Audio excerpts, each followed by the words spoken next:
When you need mealtime inspiration, it's worth shopping Kroger, where you'll find over 30,000 mouth-watering choices that excite your inner foodie. And no matter what tasty choice you make, you'll enjoy our everyday low prices, plus extra ways to save, like digital coupons worth over $600 each week. You can also save up to $1 off per gallon at the pump with fuel points. More savings and more inspiring flavors make shopping Kroger worth it every time. Kroger, fresh for everyone. Fuel restrictions apply.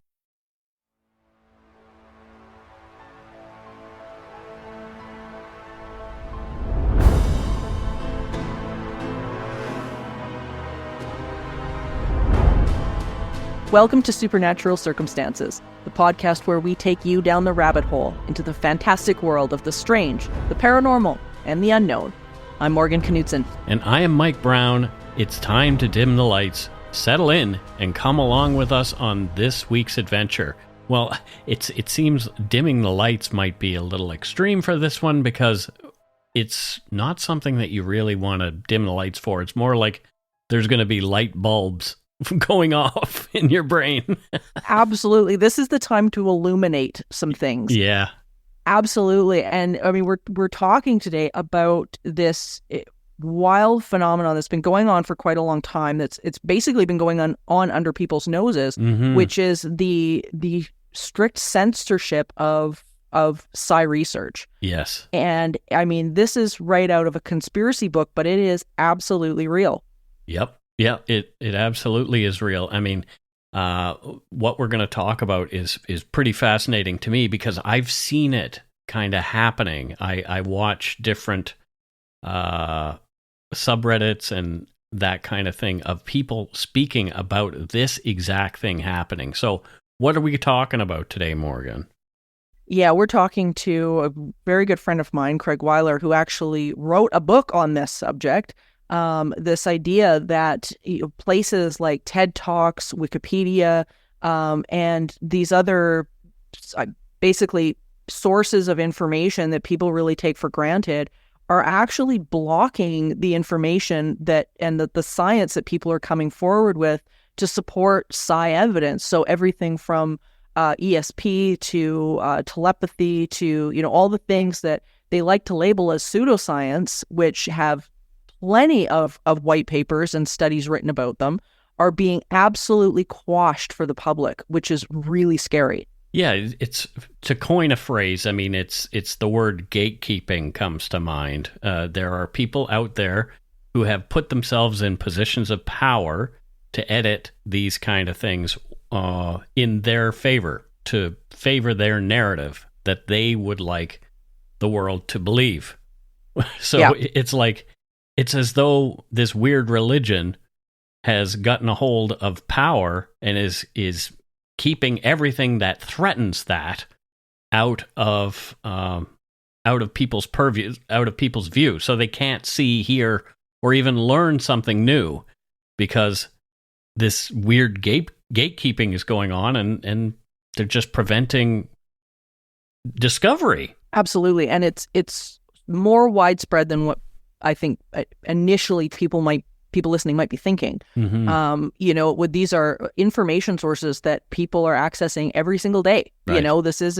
These aren't obscure documents or anything like that. And we talked a little bit about this earlier with Dr. Dean Radin when he was on. He experienced this when he started putting out white papers as well, where he wasn't able to get them to move forward, even though they were peer-reviewed studies. Right. So, I mean, we got a glimpse of it here, but now I think with the expansion of the internet and the expansion of these information store areas like Wikipedia, now it's taken to a whole new level. So let's talk to Craig, and he can fill everybody in.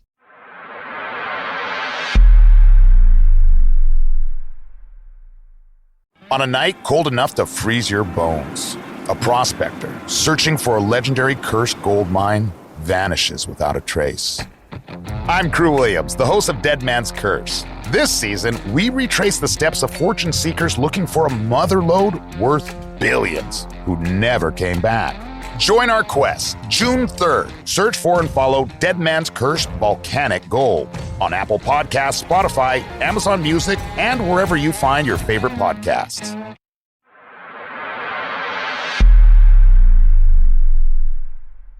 I am not going to waste a ton of time on this because I am so excited to get going with this conversation. Craig, thank you so much for joining us today. This is such a hot topic, and I am really, really grateful that you're here to help us through all this. So thank you for coming. Oh, my pleasure. I'm spreading the word. Round 2 with Craig. Yep. Round 2, and boy, is this a worthwhile conversation. I think this is a conversation that very few people know is happening. I think people need to know that this is happening. And Craig, as I was reading the information that you were sending me, and you stated something in one of your articles that I really want to kick off with because I think this says a lot. And as you put it, you had stated, as an associate member of the Parapsychological Association, I've spent the last few years discouraging people from trying to correct parapsychology-related articles on Wikipedia. The guerrilla skeptics have control, I'd tell them, and you'd be banned before breakfast, no matter how reasonable you are. They will dismiss your sources and generally treat you badly. It's a waste of time and not worth the effort. Craig, what is going on here? And why the warning? What's happening right now? So when you say right now, this has been going on since 2011, maybe 2012. I first noticed it in 2013. But so what's happening is the short answer is that skeptics have taken over Wikipedia, and they own the entire paranormal area of it. Also, in addition to that, they own alternative health, and they own the UFO stuff. And when I say own, I mean they get on those topics and nobody else can edit them. Mm-hmm. That's what it's like. I mean, if you try, you'll get discouraged at some point and give up, or they will kick you off, depending on what you did. This is really interesting because I think it's important to mention that these aren't people that are being fairly skeptical. Because normally being skeptical in this field is a really good quality to have, and people that skeptics that do want to learn and that are open-minded that are coming into this might get the wrong impression and think, well, we're just slamming skeptics, but that's not what's going on here. And normally what has become a really good trait to have, there's extremists, right? On the other end of this, there's these extremists that you're talking about. Can we define that a little bit here? Sure. Let me begin by saying, just talking about skepticism in general, is that skepticism is a reactionary position. So just from the beginning, skepticism is about reacting to something. You're not generating anything new when you're being skeptical. You're reacting. So it's reactionary.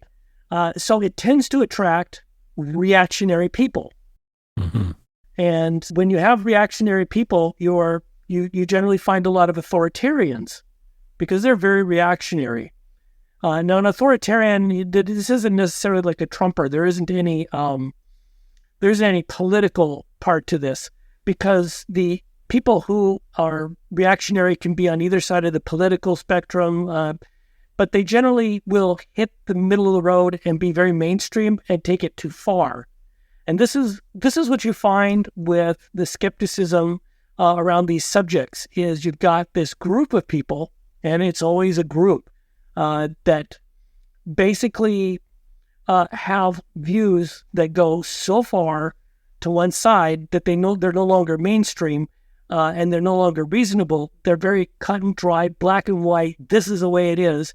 And when you apply this to science, you get what's known as scientism. Right. Mm-hmm. Which is basically believing that science is the truth.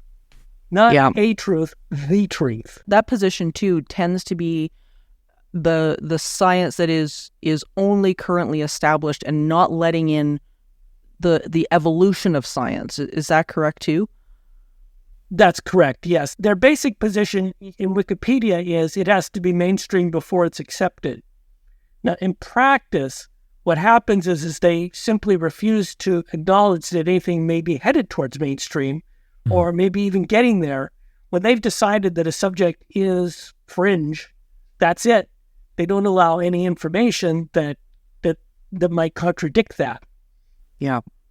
Yeah, and I really liked one of the comments you had made, which was that what we're looking at is ideologues posing as skeptics, which I think is a really, really great definition for what we're kind of seeing here, is that, you know, they've almost hijacked the term skeptic in a way, you know, where you used to be able to go into something, you know, and have critical thought about it and be able to critically think through the information that you're getting. But that's not what we're seeing here. We're seeing these extreme beliefs that have kind of hijacked that term and created an ideology from it.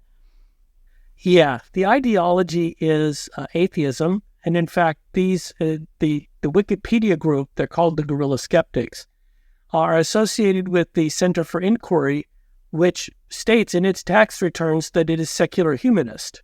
They are a secular humanist organization spreading atheism throughout the world.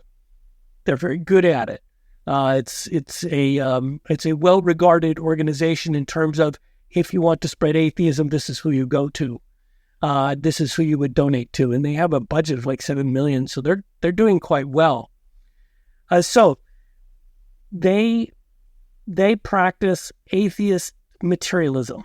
It's a very particular brand of atheism. And there are many different branches of it, most of which aren't quite this regressive. And as atheist materialists, they believe that materialism is the truth. So, for example, you can say about materialism that the universe is like a giant clock, whereas an idealist would say, well, the universe is like a giant thought. So by having this materialist view, they simply reject everything that doesn't fit that mold.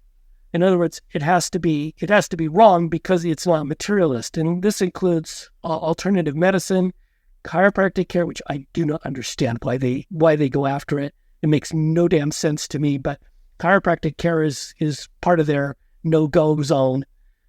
But also like acupuncture, Reiki, psychic healing, all of parapsychology stuff, you know, dowsing and mediumship and all that.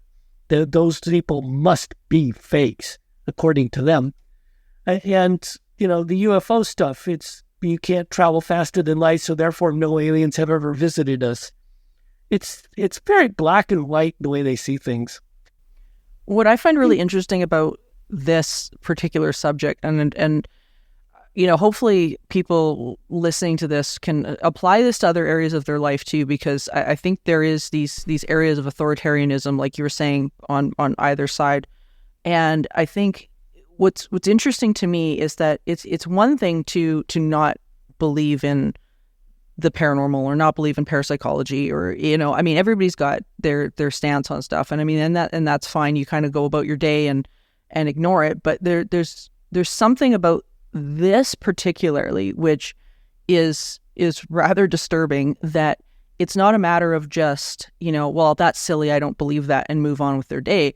This has become a almost like a witch hunt in a way, where it's this aggressively organized or like system that is coming and attacking the people or the articles or whatever that don't fit this ideology, which is very interesting to me. Like, it's not just a matter of, you know, well, I don't really agree with this idea, or I don't believe in this, or, you know, there's not enough evidence for me to support this, but this is if you don't change this, we will.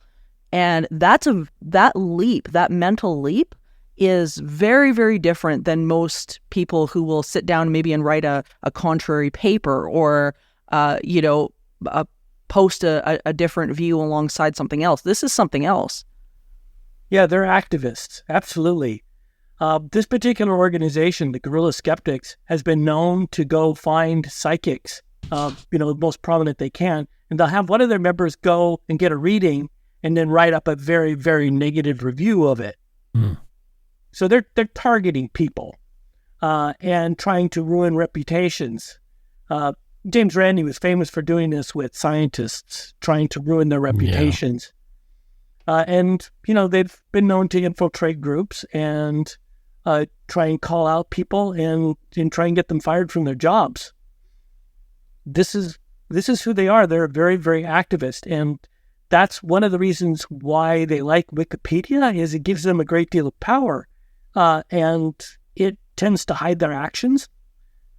So nobody can really see what they're doing, and they get to make an impression. Also, the design of Wikipedia allows them to capture it. It's just Wikipedia has a terrible structure that allows this kind of gaming of the system. Yeah, and that's something I want to get into a little bit later. What do other like scientists, because as we know in parapsychology, there's some top names and top universities in the world that either have parapsychology labs or are working on this, these different, the hard problem, for example, or is consciousness fundamental or emergent? But what are they saying, and what are the wiki editors saying about what's going on here? Have they said anything? Well, when we see them, these are all basically on top pages and stuff, and they don't discuss these areas. I mean, they don't deal with the more difficult problems of like evidence and theory around these, because it's all bunk to them, and they are only concerned with their own views and keeping the bad stuff out. So they don't really think about it. When you see their conversations with each other, they're not like getting into it and trying to figure it out. They're trying to figure out how to stop it. But what about the actual like parapsychologists that are doing this, like that are, or not perpetrating this, but actually doing the work to understand consciousness and whichever? Have they come out and said their piece about this at all? Occasionally a parapsychologist will remark. I'm assuming you're talking about Wikipedia, correct? Yeah. Okay. Occasionally they'll have something to say about Wikipedia. Stephen Schwartz basically just threatened to sue them if they didn't take his name off, just remove his biography completely. Certainly, Rupert Sheldrake has gone on the attack. He has a website, Skeptical About Skeptics, and he has a long list of Wikipedia articles there that have detailed many of the problems that we're dealing with. Most of them, though, just stay away from it. The executive director tried, and a couple of people have tried to recruit people to get onto Wikipedia, but I run right behind them and go, no, don't do that.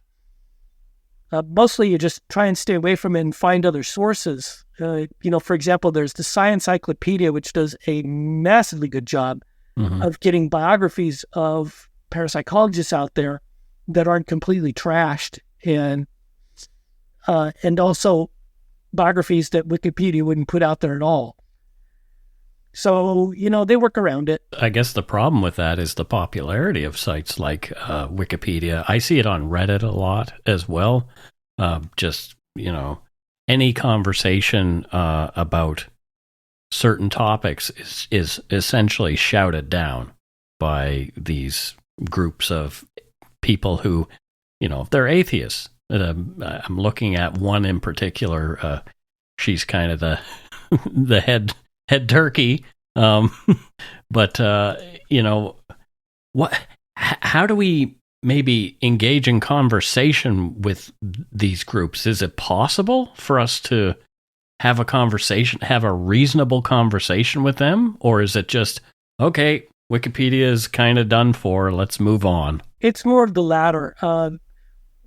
If you're going to engage, you have to engage somebody else, not these particular editors. They're not listening. And whenever we've engaged with them, our group, we call ourselves informally the anti-skeptics. When we engage with them, it's almost always confrontational. And there isn't really much to say there. They have their views. They're very set in them. They do not allow anything else on Wikipedia, which is the only reason to engage them, right? Is to try and get them to change their opinion on Wikipedia. Well, that's not going to happen. They have a lot invested in this particular viewpoint, and they have a touch of the crazy about them. Mm-hmm. Yeah.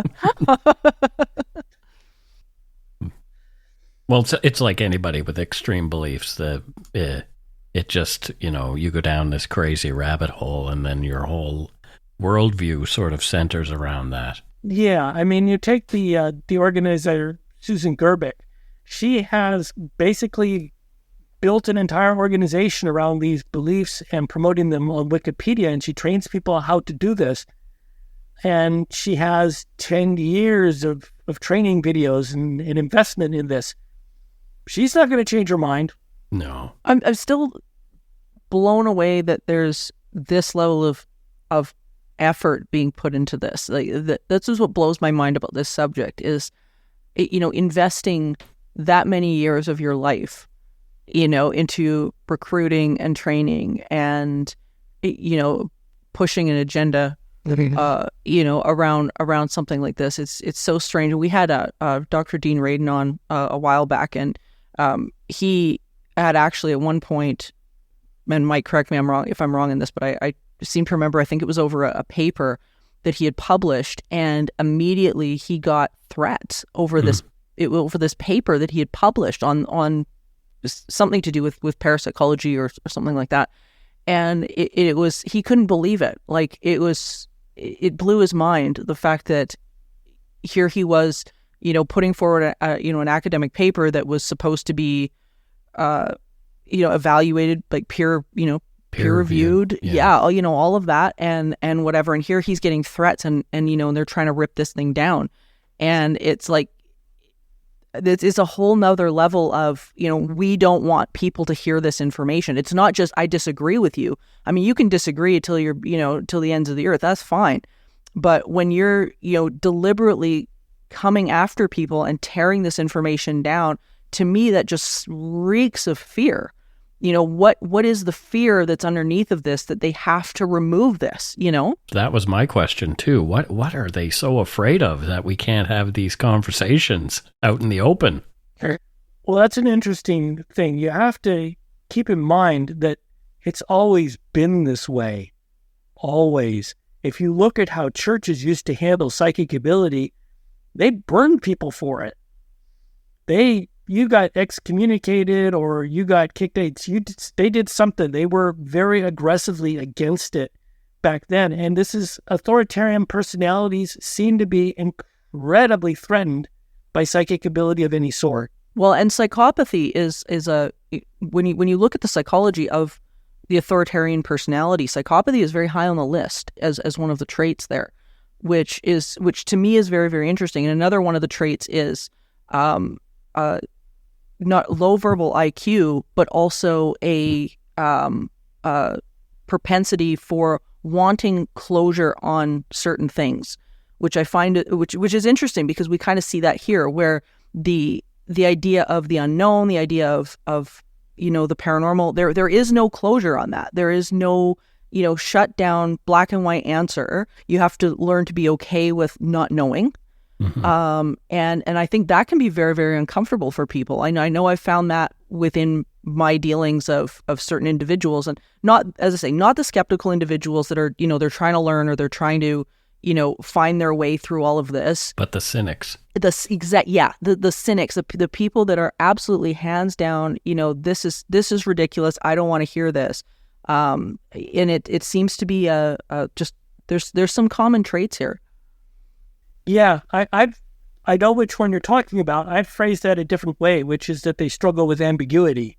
Mm. Mm-hmm. I mean, it's basically saying the same thing, but that's how I've always phrased it, is they struggle with ambiguity. When things get a little bit liminal, not black and white anymore. There's different answers that are possible, and this isn't an easy thing to just say yes or no. That's where they struggle, and they have a lot of trouble with things that do that. And we've seen in our group, Rob Heatherly is an amazing researcher.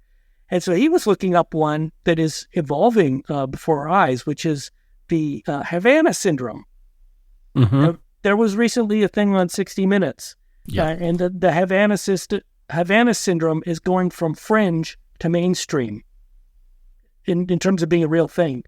And the skeptics are having a real problem with that on Wikipedia because this is in transition. It's not it's not one or the other, and they can't completely say it's fringe anymore because it was on 60 Minutes.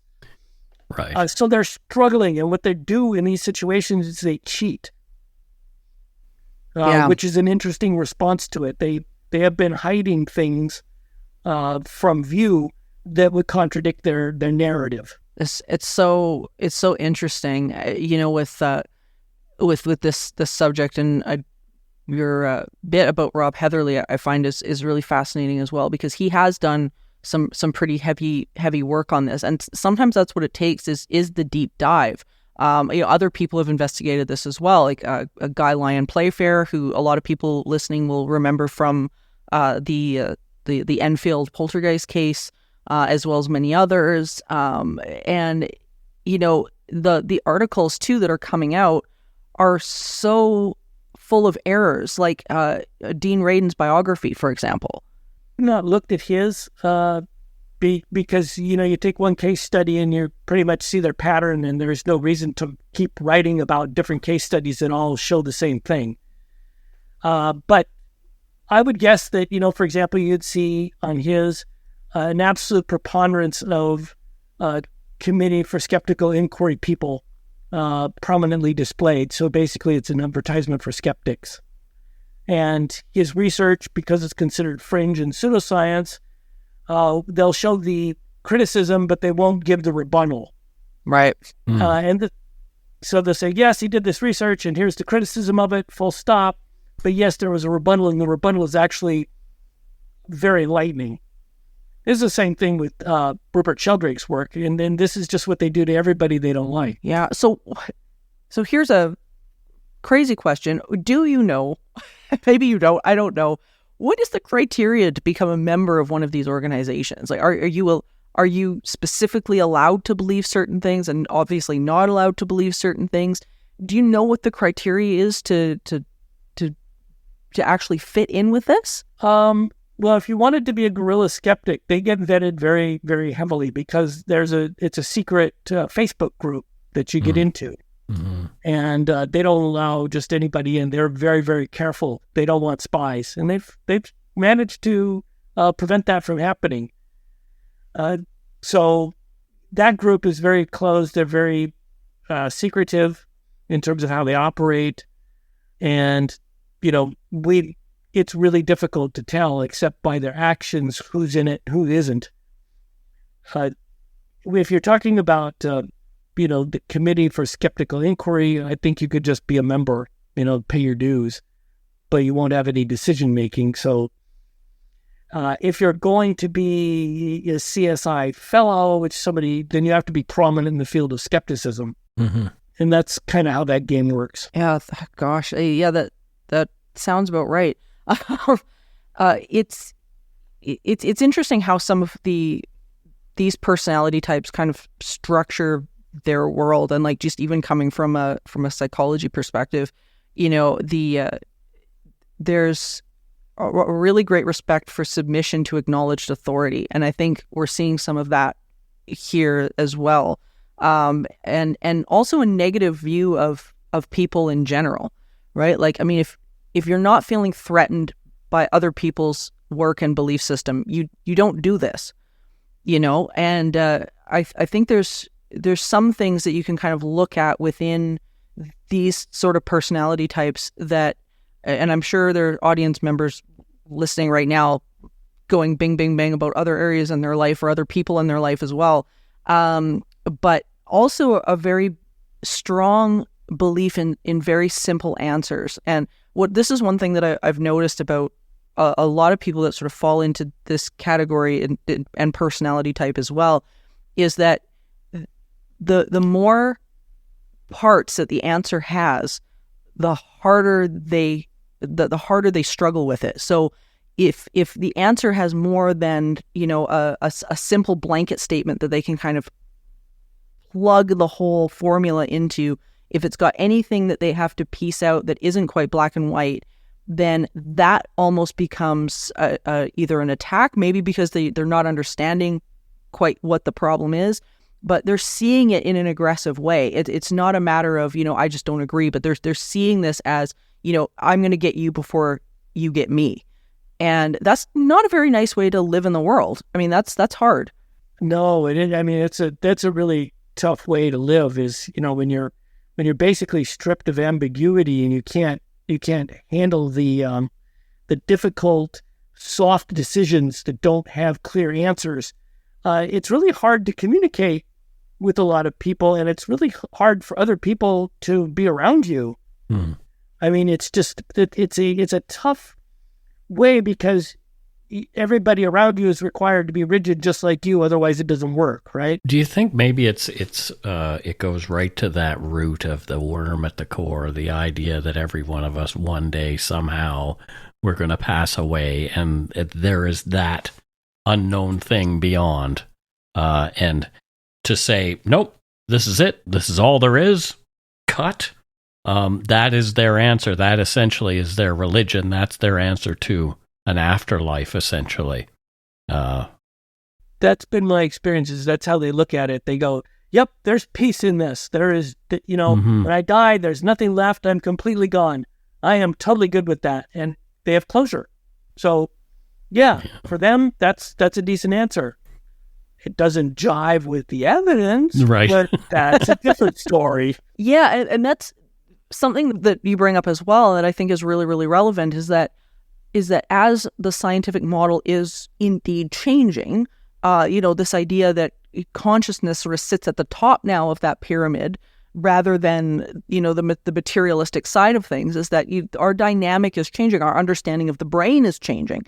We've got these incredible scientists and neurologists and whatnot that are doing absolutely incredible work. We just had Dr. Eben Alexander on, the neuroscientist, and we've, there's people out there like Dr. Alexander Moira Almeida, who's doing amazing work with fMRIs, and our understanding of the brain and what it's capable of, what it's not capable of is now really, really shifting. Do you think we're going to see an uptick in this sort of aggression towards this subject matter if, once these formulas of humans and their workings, their inner workings, becomes more mainstream? Well, I think we've already been seeing this reaction take place, or at least I have, over like the past 10 years. It's been pretty vocal all the way along, and it's only gotten more so. Obviously the people who are materialists, they're losing this battle. And it's, they're getting less and less respect as time goes on. It isn't so much that they're getting louder. It's that they have to be louder just to be heard at all. They're, you look at, for example, Daniel Dennett, philosopher, dedicated materialist, highly respected, on that end of things. And he's just slowly kind of disappearing from view, and there aren't a lot of people to take his place at this point. Yeah. There's so many problems with the materialist view, not the least of which is, please show me how to experience reality without experience. I'll wait. Yeah. Right. You have issues like that are so fundamental to the problem that you can't get around them. And now that we have the internet and they're having to voice their side of it, and they're having to defend it all the time, they're struggling a lot with that. It worked before for them because they had gatekeepers, and now there aren't any more gatekeepers for them, and now they have to actually defend themselves. And this is, I think, why things are changing. Yeah, that makes a lot of sense. And yeah, I with the way things are evolving and whatnot, you look back on how we got here, and at one point in time, I think materialism did serve us. It served our understanding of our physical world. It helped us get to the point where we can now see that consciousness plays a larger and more predominant role in everything. It's not to knock materialism, because we needed that to get, I think, to where we're at now. But now that things are just evolving and moving on, I find it very interesting, especially when you look at the statistics of people that have had or feel that they've had some sort of paranormal or supernatural experience, that is the majority. And when you listen to a lot of the very militant naysayers talk about this, they immediately go to, oh no, they're the fringe. They're the fringe. They don't, those are the few people out there. Those are the crazies. And we see this, as I say, in other structures, government and whatever as well, and especially here in Canada. But this idea that there's sort of this fringe, that happens to disagree, when that is not statistically what it is at all, is that the majority are actually saying, we've had these experiences, something's going on here. And, really when it comes down to it, this propensity for people to make those individuals seem smaller than they are, to seem less than, to seem crazy. I mean, to me, that is just straight up gaslighting. Am I wrong here, Craig? No, you're not wrong. And this is actually, there's a lot of historical precedent for groups like that, like the guerrilla skeptics, like the materialists in general, of these authoritarian types trying to make their numbers look bigger than they are and to try and marginalize everybody else. Sometimes it's divide and conquer. Sometimes it's just, well, there aren't that many of you, when in fact, it's a majority. You see this, in politics, when you have conservatives that act like they're the majority, and when you do polls, you find out, no, they're about a third. And in Canada, it's flipped. It's the other way around. But yeah, it's just interesting. Like, you get into these dynamics where, and even like you break it down to something like a relationship, right? If maybe you've got an abusive relationship and somebody comes up and says, well, I don't think I should be treated like this, or I don't, I disagree. Well, you're crazy. You're there's, your opinion doesn't matter because that's silly, right? That kind of putting down, and then it makes people not want to stand up and speak their opinion, which I think is huge, especially when it comes to the paranormal, because we need the reports. We need people coming forward and saying, hey, no, I have had this experience, because that quashing and not owning stuff that has happened to us, experiences we've had, all of those types of things. If we're not getting up and we're not owning it and we're not speaking out about it, then not only does it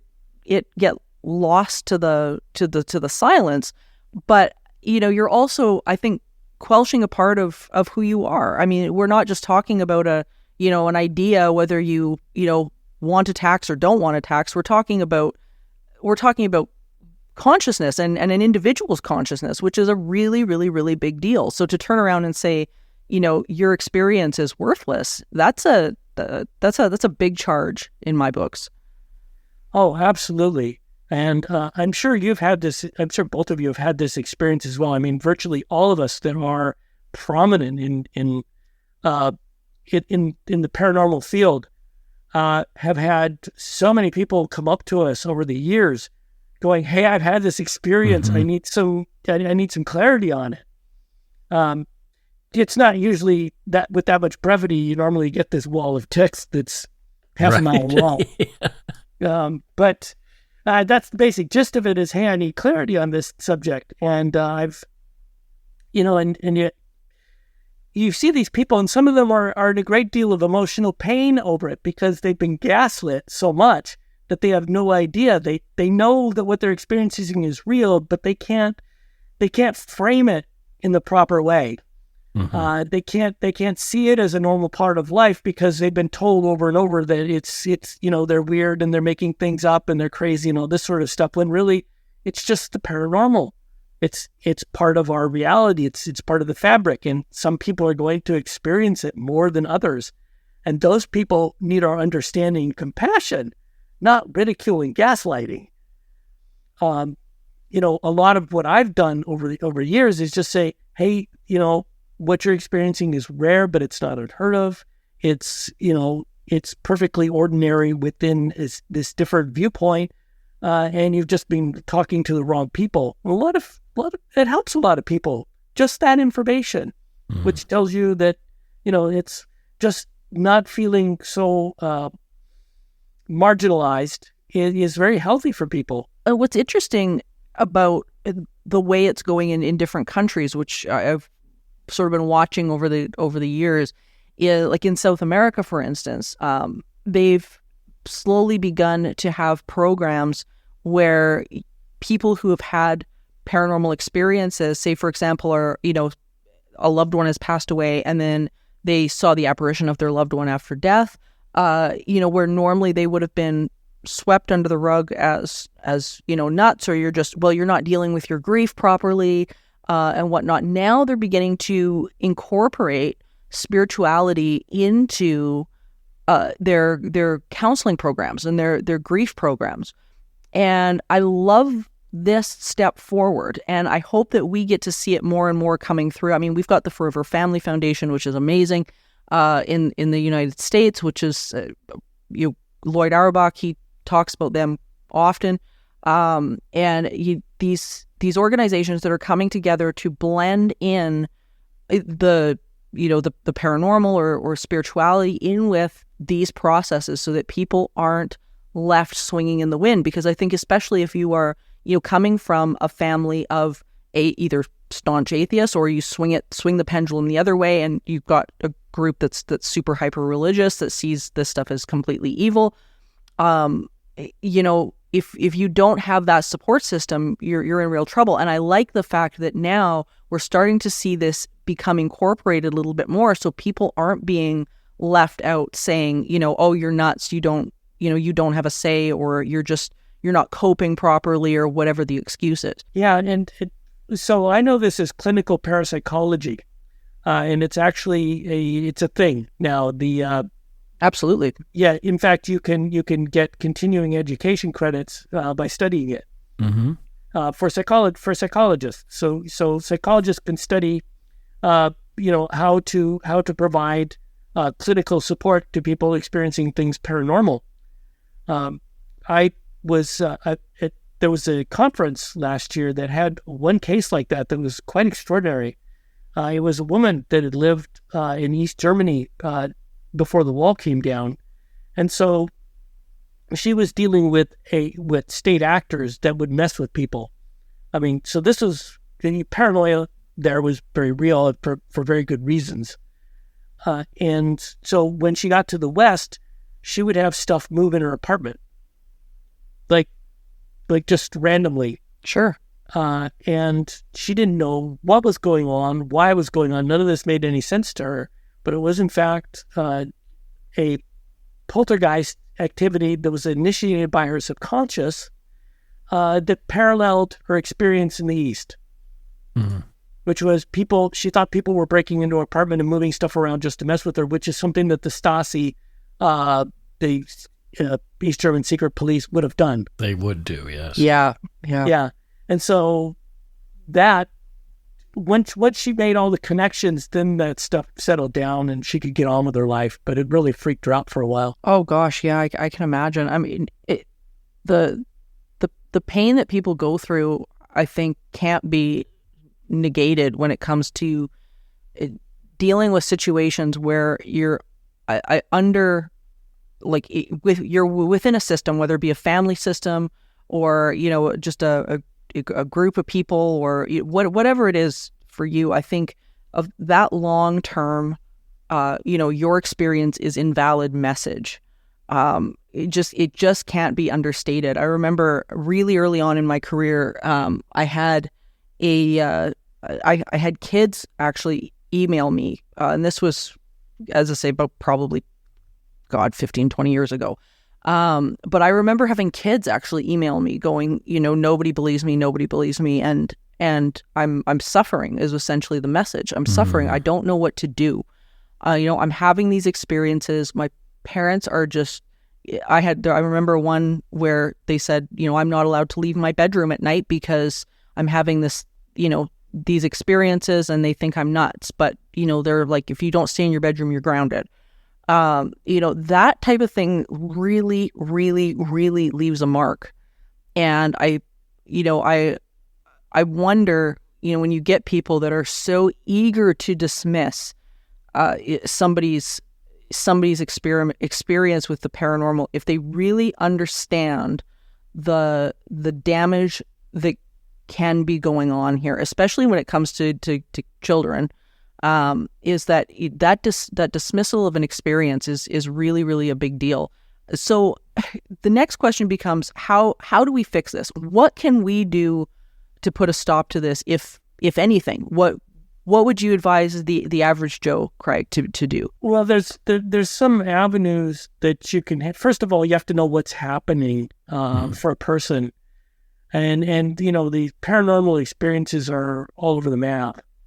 So it's really hard to know how to deal with anything generally. For example, somebody experiencing a poltergeist is going to have a much different reaction than somebody who has a telepathic connection with their sister.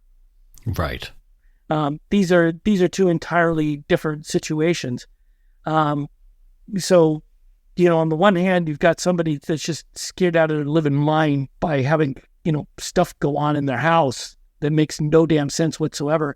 And on the other hand, you have a nice, sweet connection between two people. And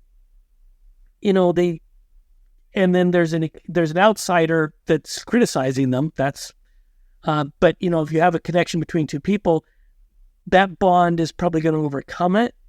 But if you have poltergeist activity, you just, there's nothing to hook onto. So these situations, they have different outcomes based upon, what's actually going on. Mm. Yeah, and if they have somebody that's in their life that's doing this, what's the best course of action for them? That's somebody that's, actively, aggressively, either attacking them, dismissing them. What do you think the best course of action is for them after having dealt with these types of personalities for a long time? Try and find somebody to talk to who understands. You need to start talking to other people. You need to not be isolated. You need to be around people that consider this stuff to be more normal and acceptable, so that you can have a feel for, the fact that this whole thing doesn't revolve around this one person, but it's just one point of view. And it's not necessary, even though they insist that this is the point of view, it isn't. And, once you have community supporting you, then you can start, pushing back on that. Yeah. And this to me really does come back to developing our own ability to critically think.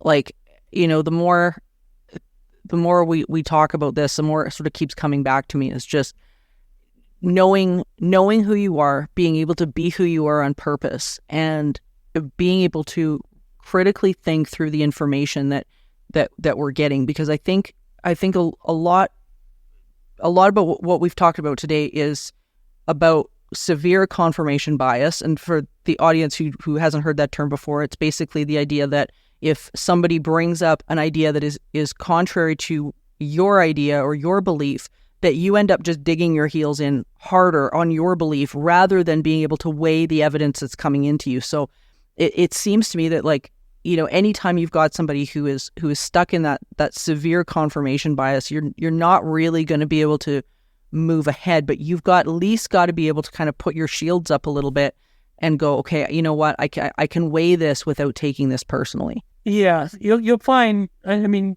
you're growing up with these authoritarian type personalities, it's really hard to disengage because, of course, these people are parents and stuff, and that's kind of going to stick with you if you.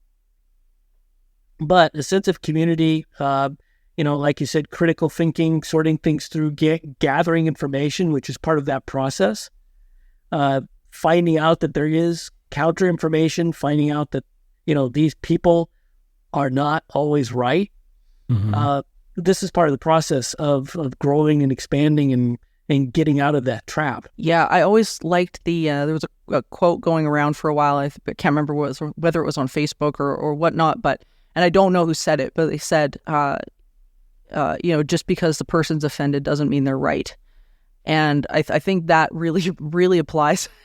in this situation where, oh dear. yeah, well, it's like, Yeah. it's true, right? Like, just because somebody's offended doesn't mean that they're right about it. And as argumentative as some of these personality types can be, and as nasty as they can be, I mean, like I've seen online, in the various paranormal groups, I've seen, the name calling, and I mean, it gets down and dirty, gross with the interactions. And, being able to step back and pull away from that and not engage with any of this, no matter what kind of bully that you're dealing with. And I mean, I come from a long history of bullying when I was in high school and elementary school and whatever, is that these people aren't listening to hear, they're listening to respond, right? And even at that point, they're not really listening. They're just waiting for you to stop talking long enough so that they can respond to you. And at that point, I know many people I've heard over the years, well, it's just a matter of sitting down and having a conversation. That's not what they're looking for. Like an actual legitimate skeptic is going to be looking for a conversation. These guys aren't looking for a conversation. Am I right, Craig? Well, one of the tells that I have are they asking questions? Yeah. And if you are engaging with somebody, and this works on the internet or works in life or whatever, if they're not asking questions, something is wrong in the conversation, and it's best to just start stepping back. Because, if you're, when I talk to people and they find out about the paranormal side, there's, most people will just start asking questions. It's like, oh, you actually know something about this. Hey, I've got this thing, But some people, the curtain just comes down and you see this blank look on their face, and this isn't a topic that they're going to be comfortable with or even interested in. They shut it out entirely. Or, my experience too is that they'll have really strong opinions right out of the gate before you basically finish closing your mouth. Yep. And that, they're on their path, and it's like, yep, okie doke. Look at the time. Yeah. I was trying to remember this joke, and the joke is, how many psychiatrists does it take to change a light bulb? Well, one, but the light bulb really has to want to change. So, if there's no amount of willingness to be open, willingness or openness to a certain different idea, then there's no talking to you. It's a brick wall. Yeah, that's absolutely true. It took me a while to learn, but there's really only one approach when you're dealing with them. It's you have to disengage. Yep. Otherwise you're just wasting your time. Yeah, that's what I've found as well. And I mean, like I was saying, right at the beginning of this, is that the people who have that skeptical point of view, they at the end of the conversation, they're probably not going to agree with you, but you're having a conversation in order to solve a problem, not create one. And I find that's a pretty big hallmarker for me in conversations as well, is when I'm not necessarily looking for the end of the conversation to be, do you agree with me? But can you find common ground? Number one. Can you find common ground? Is there, are there things that you can agree on so that you can then start discussing the things that you don't agree on? And any of those conversations are going to be really productive. You might at the end of the day not, come to some grand agreement as to what it is, but you'll feel at least like you've had something. There's been a productive exchange, and so I definitely, when I look at discussions, whether it be with skeptics or people that are more scientifically minded that do this work or whatever, is just try to find that common ground. And if that's not coming, if that's not happening, and you're getting pushback, or you ask a question and then they come back with something like well, you don't ask me any questions, like gaslighting responses like that, it's time to shut it down. When it comes to talking about the paranormal, I can usually tell, online in about 2 or 3 sentences where somebody sits. It comes, it's really quick. You test them on a couple of different things, find out their reaction. It's like, yep, you belong in that camp right there. Right. Yeah. I think too, a lot of it is the energy that comes with it. It's the energy and the intention for me that comes with it. If anybody that wants to sit and discuss and learn and open themselves up to different points of view, whether they end up agreeing with them or not, that's here nor there. But it's the intention with which you're coming into a discussion. And I remember earlier, I guess it was last year now, I ended up in a conversation like this with a friend that I'd known a really, really long time. And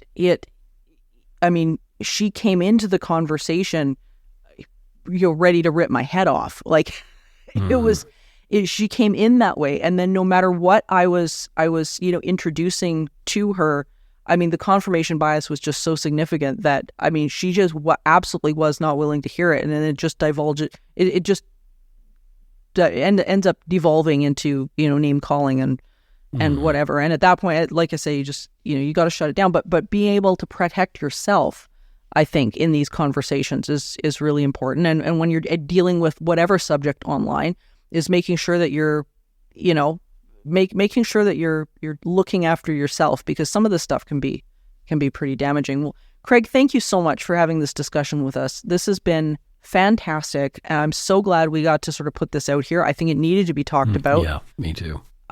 Where can people find you? You're always on Twitter, it seems, or X, I guess it's called now. But your articles and the stuff that you post there is so awesome. So tell people where they can find you. Well, if you want to just find me, I'm on Twitter. This is the main haunt. I don't have time for a lot of different social media platforms. I am on Quora a bit. I'll post stuff there, but I don't really engage. You can also reach me on LinkedIn. I'm fairly easy to find there. I'm on Facebook, but I don't really do much there. People can also get your book, Psi Wars, TED, Wikipedia, and the Battle for the Internet, wherever books are sold, correct? Yes. This book is good for understanding the whole organized skeptic thing. And this is, the whole Wikipedia thing is actually part of my book. Mm-hmm. I updated this in 2020, but it's, I'm describing that process, and it hasn't changed much in the intervening years. I have it, and it's a great book. I loved it. Thank you. Yep, it's fantastic. Craig, thank you so much, and we will do this again. Thank you. It was a pleasure to be on.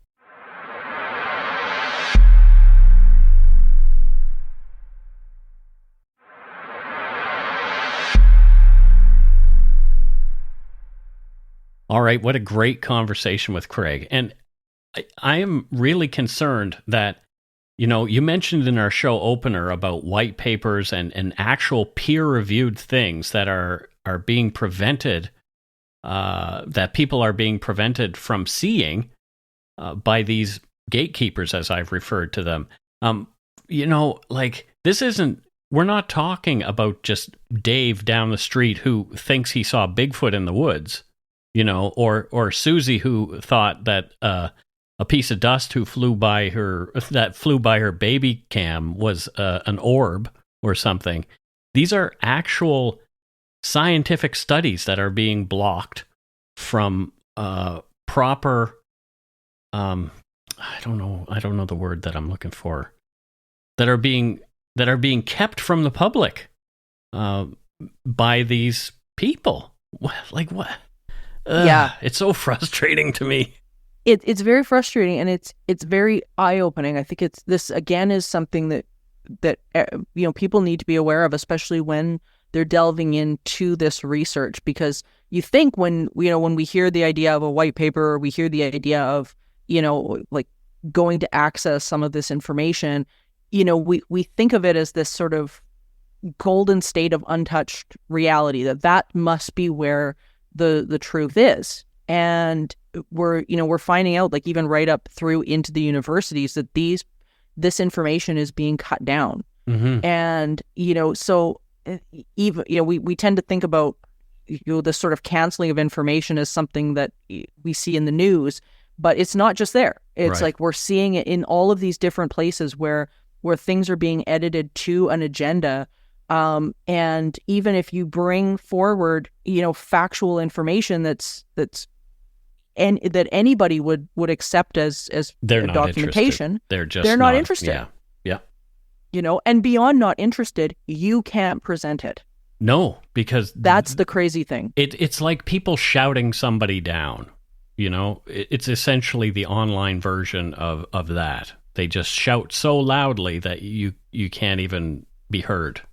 Yeah. It's ridiculous. Yeah, I mean it's not, I don't think a huge movement either.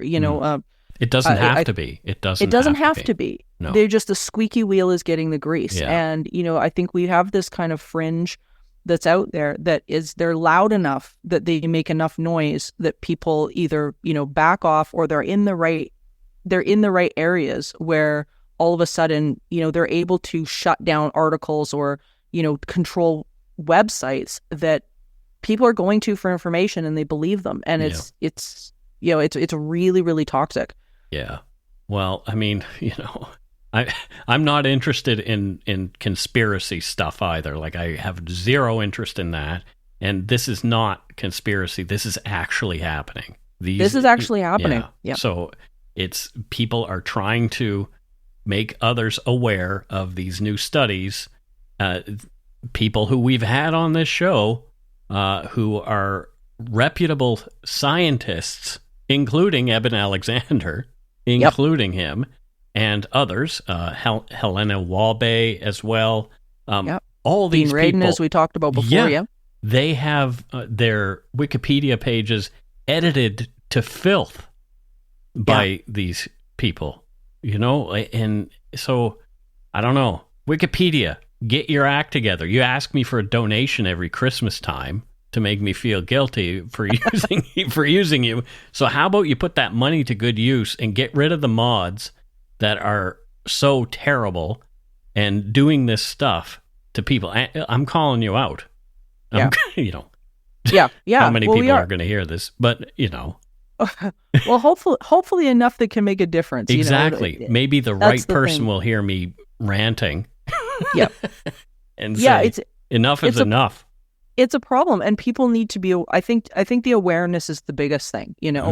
When people are aware that what they're reading and what they thought was a reliable source of information now does have an agenda. Well, people need to be aware of that. So I think that's a big one, and to seek out the authors of a lot of these studies and papers and things like that, I think is really important, because most of these PhDs are happy to share their information. If people are wondering, well, where do we go now? Well, there's the authors themselves are happy to share with you the information that's going on. The Psi Encyclopedia, which is a fantastic resource, and we'll put that in the show notes. That's a fantastic resource for this information that's written in an unbiased fashion, and it's contributed to by journalists and PhDs all over the world. Places like the Windbridge Institute, they're fantastic. So there are places out there where you can get this information that are amazing, and and just be aware that everything that we're reading might just not be as neutral as what we think. Well, the key to all of this for me is an open mind. The key to all of this is having an open mind. And when I was in London, I went to Highgate Cemetery, and I was waiting to take a picture of dumb old Karl Marx and his big head. Just like, okay, there's Karl Marx. Everybody takes a picture of Karl Marx's head at his gravestone when they're there. So while I was waiting for the people to get out of my way, don't they know who I am? How important am I? And not very. But I turned, and right behind me was this guy named Herbert Spencer. I don't know if you've ever heard of him, but he was a philosopher and all that kind of stuff. But this quote of his is one of the most important ones in my life. And I'm going to say, so there is a principle which is a bar against all information, which is proof against all arguments, and which cannot fail to keep a man or person in everlasting ignorance. That principle is contempt prior to investigation. Oh, I love that. Right? So Yep. that's what these people are doing. They don't want you to even investigate. Their minds are closed to this. They don't want you to investigate. But yeah. So, I mean, if you don't have an open mind, you're not going to learn anything new. The end. The end. Yeah, absolutely. Mhm. No, that is the key. And I mean, my mind's been open just continuing to go down this rabbit hole. Like, I still have moments where I'm like, wow, I was wrong. Mm-hmm. I still have them. Like, you know, or where I think, oh, okay, I think I've got a pretty good beat on this. And then I'm like, wait a minute. There's this new evidence that's come in that I gotta rejig what I'm thinking here. Yeah. You know, and if that's happened to me, I can't, especially in this field, I mean, 20 plus years in, and I'm still going, what in the hell is going on? So, I mean, you have to, we know so little about our world and about our universe. Like, this is, all you can do is just walk through the world and realize, like, there is still magic here, and don't let people take that away. Yeah. Yeah. I mean, I'm at the point now where in my life where I'm glad when I'm wrong. I'm glad that I have discovered a belief that I've held for years and years that doesn't serve me anymore. Good riddance. Goodbye. Thank you. It's nice. It's not a weakness. No, absolutely. The weakness is clinging to it. Yeah. Even when you suspect maybe this isn't wrong, or maybe this is not right anymore, and you cling to it regardless. Yeah. And I know this because I'm guilty of that. I think everybody's been guilty of it. I mean, this is not a new problem. No. And, you know, the idea is, you know, at the end of the day, just to realize that there is so much more there. And as long as we're, you know, moving through and just be willing to be ready to be wrong, because that's part of parapsychology. Like, you're going to be wrong about stuff because the way we translate the world, we're still beginning to understand it. So, I mean, we're going to be wrong about things. We're seeing little bits and pieces of this giant elephant. We can't see the elephant. So, I mean, we're going to describe things wrong. We're going to make mistakes. And I mean, in all areas of our experience, but especially this one. Yeah, absolutely. Absolutely. Well, wow. So thank you. Oh, dear listeners, for joining us on this ever so frustrating expedition. And remember, there is no line between the natural and the supernatural. All is consciousness. Until next time, stay curious, friends. Awesome, possum. Supernatural Circumstances is a co-production of Entity Seeker Paranormal Research and Teachings and Good Egg Studios. This podcast is part of the Curious Cast podcast network. Theme music by Corey Johnson of Catalyst Records in Edmonton, Alberta. You can learn more about Morgan Knudsen at entityseeker.ca and learn more about me, Mike Brown, and listen to my show, Dark Poutine, at darkpoutine.com. Feel free to email the show at supernaturalcircumstances@gmail.com.